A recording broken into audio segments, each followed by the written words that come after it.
Hi friends, welcome to my channel Shubh's Just My Way. நான் இன்றைக்கி சக்கரவள்ளி கிழங்கு வச்சு பணியாரம் செஞ்சுருக்கேன்.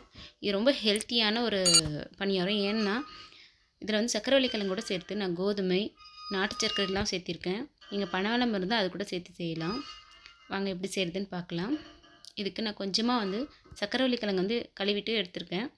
இதை மேலே இருக்கிற தோலில் நம்ம சீவி எடுத்துக்கலாம்.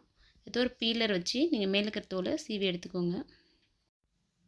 நான் எல்லா கிழங்கோட தோலையும் இதே மாதிரி சீவி எடுத்துக்கிறேன். நீங்கள் இவ்வளோ கிழங்கு எடுத்துக்கணுன்னுலாம் தேவையில்லை. ஒரு 2 கிழங்கு இருந்தாவே போதும். என்கிட்ட அதிகமாக இருந்தேன்னா எல்லா கிழங்கையும் வந்து பணியாரம் செய்யறதுக்காக எடுத்துகிட்டு வேஸ்ட் ஆகிடும்னு சொல்லிட்டு பாருங்கள், நான் எல்லா கிழங்கையும் இதே மாதிரி வந்து தோலை சீவிட்டேன்.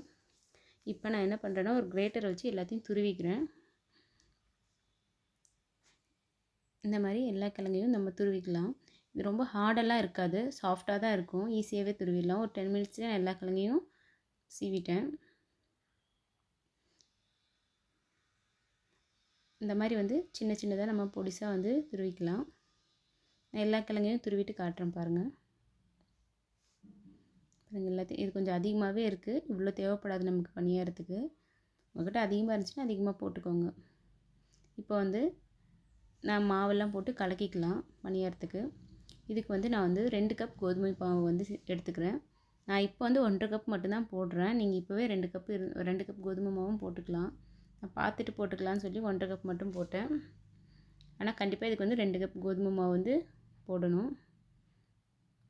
ப்ளஸ் வந்து கிறிஸ்பியாக இருக்கிறதுக்காக ஒரு ஸ்பூன் வந்து அரிசி மாவு வந்து நான் சேர்த்திக்கிறேன்.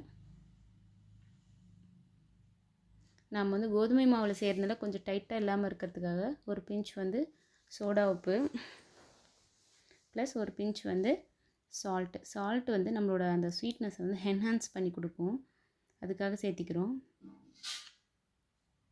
ப்ளஸ் வந்து ஒரு 4-5 ஏலக்காய், கொஞ்சோண்டு சுக்கு.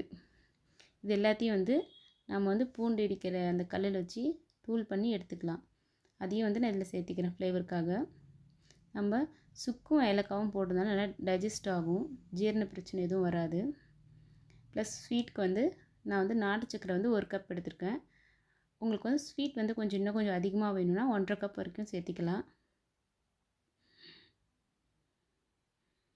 நான் வந்து 1 கப் மட்டும் எடுத்துக்கிறேன் இப்போதைக்கு. இப்போ இது எல்லாத்தையும் சேர்த்து தண்ணி விட்டு கலந்து எடுத்துக்கலாம். நீங்கள் தண்ணி விட்டு கலந்து எடுக்கும்போது கொஞ்சம் கொஞ்சமாக தண்ணி விட்டு கலந்து எடுங்க. ரொம்ப அதிகமாக தண்ணி ஊற்றிடாதீங்க, மாவு அப்புறம் தண்ணியாக போயிடும். நான் அதனால தான் 1.5 கப் கோதுமை மாவு மட்டும் ஃபஸ்ட்டு போட்டுக்கிட்டு ஒரு 1/2 கப் வந்து வச்சுருக்கேன், பின்னாடி போட்டுக்கலான்ட்டு. சப்போஸ் தண்ணி எது அதிகமாகிடுச்சுன்னா மிக்ஸ் பண்ணிக்கலாம்னு சொல்லி நீங்கள் பார்த்து மிக்ஸ் பண்ணுறதா இருந்தால் ஃபஸ்ட்டு எல்லா 2 கப் கோதுமை மாவும் சேர்த்திக்கலாம். ஒன்றும் பிரச்சனை இல்லை. தண்ணி அதிகமாக போயிடுச்சுனாலையும் நம்ம வந்து கோதுமை மாவு போட்டு கலந்துக்கலாம். அதிகமாக கோதுமை மாவு போடுறதுனால எந்த ஒரு ப்ராப்ளமும் வராது, சேம் டேஸ்ட்டு தான் கிடைக்கும். பாருங்கள், நான் கலந்துட்டு காட்டுறேன்.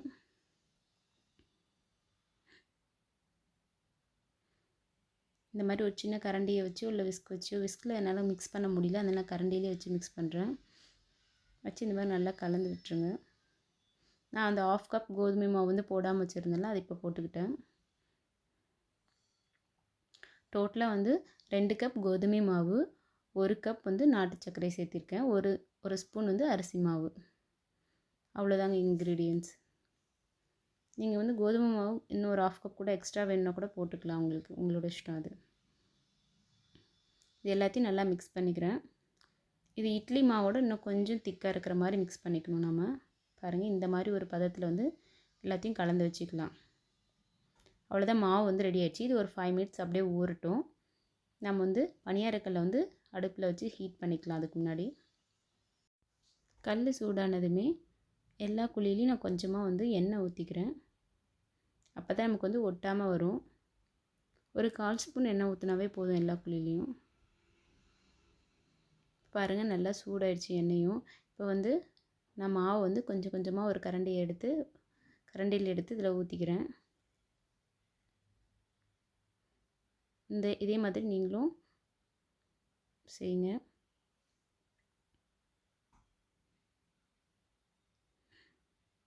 நல்ல மணமாக இருக்குது. நம்ம ஏலக்காய், சுக்கு எல்லாம் போட்டிருக்கிறதுனால அந்த நாட்டு சர்க்கரையோடு சேர்த்து ரொம்ப ஃப்ளேவர் வந்து சூப்பராக இருக்குது பார்க்கும்போதே. இது வந்து செய்யும்போது வந்து அடுப்பு வந்து ரொம்ப ஜாஸ்தியாக வைக்காதீங்க, மீடியமில் வச்சுக்கோங்க போதும். அப்போ தான் கருகாமல் வரும். ஏன்னா நம்ம நாட்டு சர்க்கரை கருப்பட்டி போடும்போது சீக்கிரமாக கலர் வந்து ரொம்ப பிளாக்காக மாறிடும் டக்குன்னு. அதனால் பாருங்கள், ஒரு பக்கம் வெந்துடுச்சு. இதை வந்து நான் ஒரு ஃபோர்க்கோ இல்லை வந்து ஏதோ ஒன்று வச்சு நீங்கள் வந்து திருப்பி விட்டுக்கோங்க இந்த மாதிரி. பாருங்கள், அழகாக ஒட்டாமல் வந்துடுச்சு. ரொம்ப சிரமப்படவே இல்லை நான். இந்த பக்கம் வந்து ஒரு 2 to 3 மினிட்ஸ் வந்து குக் ஆகட்டும். மீடியம் ஃப்ளேம்லேயே வச்சு நீங்கள் வந்து வேக வைங்க. அப்போ தான் வந்து நல்லா குக் ஆகி வரும் உள்ளே இருக்கிற அந்த சீனிக்கிழங்கு எல்லாம் சேர்ந்து. இப்போ வந்து நல்லா வெந்துடுச்சு பாருங்கள், 2 பக்கமே கோல்டன் கலரில் ஆயிடுச்சு. இந்த ஸ்டேஜில் வந்து நான் வந்து இதை வந்து எடுத்துடுறேன். இதை வந்து ஒரு பிளேட்டுக்கு நான் மாற்றிக்கிறேன்.